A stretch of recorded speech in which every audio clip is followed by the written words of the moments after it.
Hello, I'm Luis from the Houston Public Library, and I'm here to talk to you about video games. Now, we've talked about two highly successful consoles so far, the Nintendo Switch and the Microsoft Xbox. But today, let's switch things up a bit and talk about something a little more obscure, the 3DO Interactive Multiplayer. If you haven't heard of this console, it's alright, most people haven't. It was released in October of 1993 in North America, and it was discontinued after only 2.5 years on the market. To its credit though, it was one of the first fully fledged CD-based gaming consoles, predated only by the Sega CD and the Philips CDI. As such, a lot of developers flocked to the console, since at the time, games were only made on cartridges, and there was a lot of excitement over the storage capacity of CDs by comparison. Unfortunately, the console was not easy to develop games for. The 3DO was described to be cutting edge at the time, and apparently there were a lot of game delays because of this, since developers just did not know how the console worked. When the console launched, it came out with only one game, a third-party game called Crash and Burn. If that's not a perfect analogy for the 3DO, I don't know what is. But that wasn't the only thing working against the 3DO.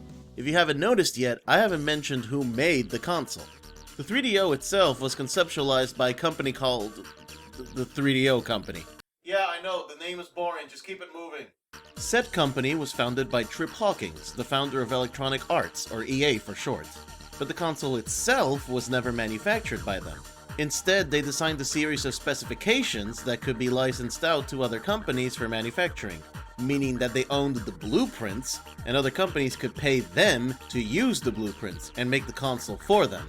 Now, if you think this is weird, guess what? You're not alone!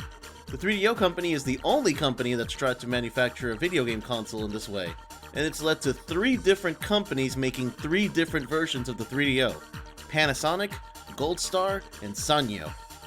Fun fact, the Panasonic version of the 3DO is actually the more popular version. Because of this, a lot of people think Panasonic made the 3DO, which is, well, it's not incorrect.